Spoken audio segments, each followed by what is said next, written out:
Oke,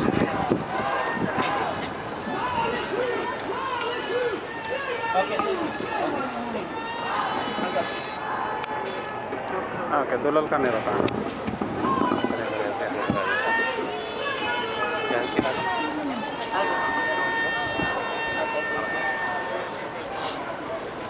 I want to thank everyone for coming here today.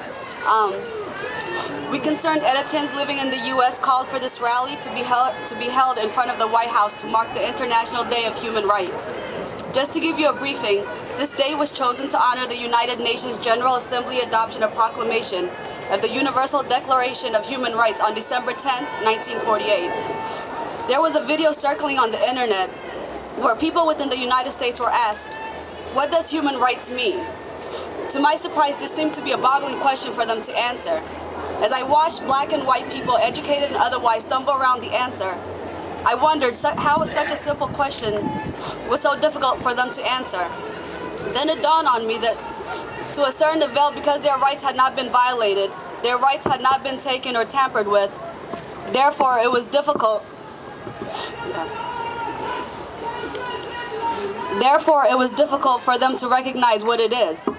There have been wars fought and lives lost. There have been wars fought and lives lost to protect the rights of humans. Human rights is not offered, it is not purchased, nor is human rights developed or passed on to the selected few. Instead, human rights is an inalienable birth given to all humans simply because you are a human being. All human rights are universal. The right to freedom, security, and standards of living. No one has the right to deprive another person from this. Unfortunately, this is not the case in many countries. So we are here today to honor human rights or lack thereof. We are here to remember the Eritrean victims of human traffickers and to commemorate the struggle of the Eritrean people for human rights and justice. We are encouraging all Eritrean civic groups and political parties to actively encourage and mobilize their members to participate in order to accelerate the momentum and change currently spearheaded by the youth movement. It is imperative, therefore, that peace and justice-loving Eritreans unite to bring to an end the suffering of our people in Eritrea and those multitudes sheltered in horrible refugee camps. We are here to voice against gross human rights violation in Eritrea as reflected by the detention and imprisonment of people without due process of law. The inability to speak and write, the deprivation of fundamental right to work and earn a living.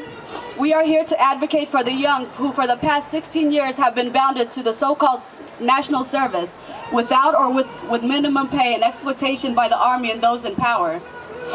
We must expose the inhumane treatment of the Eritrean refugees who are perishing in hundreds in the North African deserts, the Mediterranean Sea, and the prisons of Egypt and Libya. The desensitized acts of human trafficking and organ harvesting in the Sinai Desert and the horrible living conditions in Italy and Malta. To protest against the deportation of Eritreans back to a country that has been equated to the North Korea of Africa, from the prisons of Egypt, Libya, and Sudan. Those of us who live in a material luxury in a democratic environment have the moral obligation to voice our concerns on behalf of our people who are muzzled to speak and terrorized to act.